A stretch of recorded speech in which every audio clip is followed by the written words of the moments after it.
about money. And so, here we go. Like, people are worried about the debt that the city has accumulated. And so, what is your position on the, according to this writer, $1 billion in debt in Carmel? And what kind of concerns do you have about that? And then moving forward, like, you know, what's our vision for debt of the future then? So that goes to you first, Ms. MInott, 1 minute. Well, when I first started to run for Carmel City Council, I did not know a lot about municipal finance, and I've done a lot of homework since then. I am not concerned about the debt as it stands today, because most of that debt relates to tax incremental financing, and those bonds are tied to the individual development projects that they produced. So if there is a recession, which is the reason that folks often worry about debt, those development projects will still exist, and if that particular developer happened to experience bankruptcy, the projects are all beautiful. They will be resold, and the debt that is attached to them will then be picked up by the new owner. So I think we have to always be wise in our spending, but I am not concerned today with the level of the debt that the city has. Thank you, Ms. MInott. Mr. Kimball. Yes, pertaining to the debt, I'd like to make it clear that our debt, like your debt from your home mortgages, is not $1 billion. It's $874 million, which is a lot of millions, and we all need to be concerned about that. But as just mentioned before, most of our debt is held by TIF bonds, by developers. Less than 3%, I think it's around 3.3% of your property taxes go to service that debt. So again, we really look at a very conservative program of investing in our city. My motto is, when a city invests in itself, other people do too. I was just told the Salesforce building has a downtown Indianapolis rents for $28 a square foot. MJ Insurance in Midtown is now the highest at $30 a square foot. So we are making the right investments for a long, sustainable future. Thank you, Mr. Kimball. Mr. Nelson. Well, I am concerned about the debt, and it's $1.4 billion. Now, to put that all into perspective, if you compare a similar city in size, Fishers, of 93,000 people, they have a debt of $430 million. We have 93,000 people, and we have a debt of $1.4 billion. So what does that mean? So if you divide that by the number of people who live here, for every man, woman, and child, that means that we have a debt of about $15,000 to $17,000 on our heads. What are we going to do about this? Well, anytime we have a future project, I think what we need to do is be transparent and share what we're talking about with the constituents. I will certainly be sharing the information with the constituents of the West District, getting their opinions, and then, based on their opinions, making a decision. But going forward, I think every dollar we spend, we should be looking at and make sure that it's with purpose. Thank you, Mr. Nelson. Mr. Howard. Yes, the debt is a huge and rising concern. And the fact that we are making investments is the right direction, but we need to make wise investments. And this goes to the key issue of why I'm running. You know, we need to start asking these questions up front. What are we investing in? Is this a wise investment? How is this going to benefit the city of Carmel in the long term? And those questions are not being asked. And you know, you have people claim to be independent, but they obviously, you know, are not thinking long term for the sustainability of Carmel. Thank you, Mr. Howard. Ms. McNear. I'm going to take a practical approach to this. There's debt that people say is good debt, and then there's bad debt. But even with good debt, at some point, you need to stop.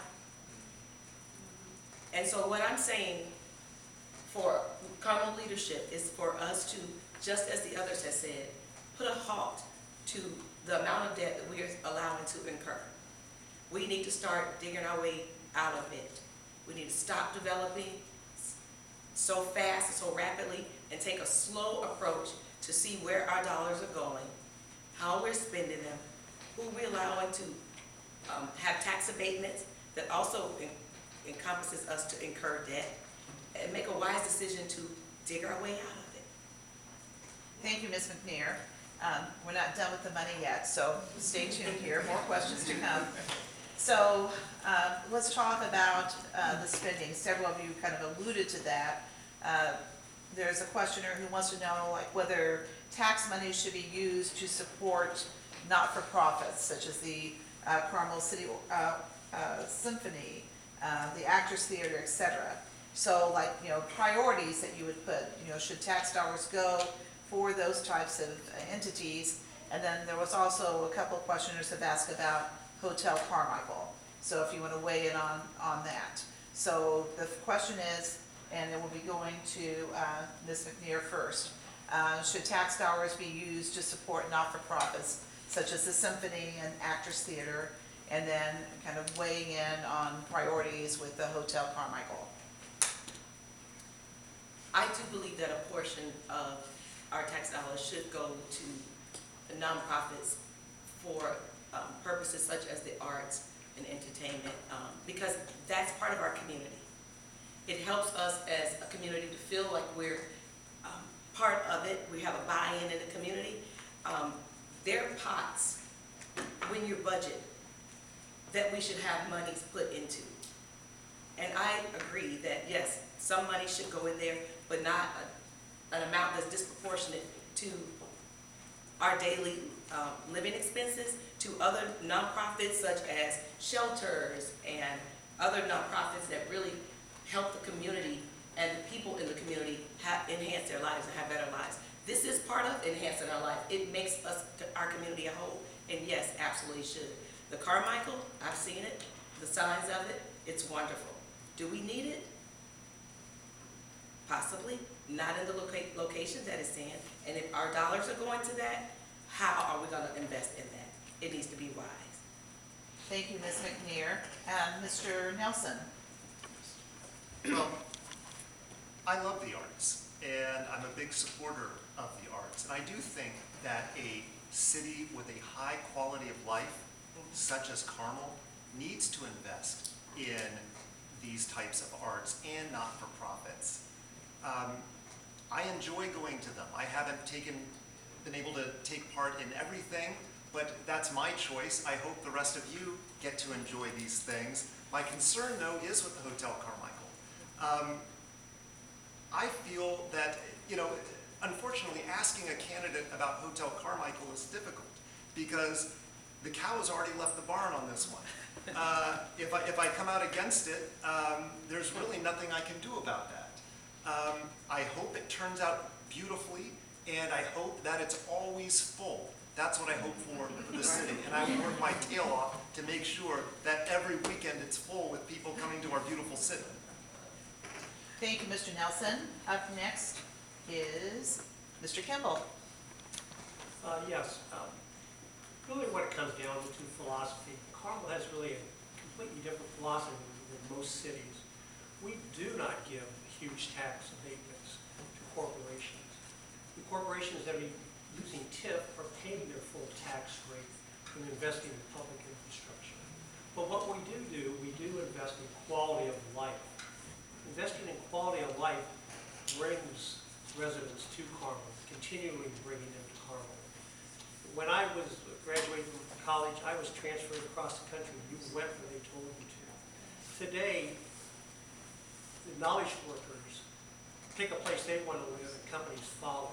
So again, we're investing in quality of life. This philosophy has created a sustainable city. Instead of giving corporations tax breaks, we're creating infrastructure that all the citizens can enjoy. Thank you, Mr. Kimball.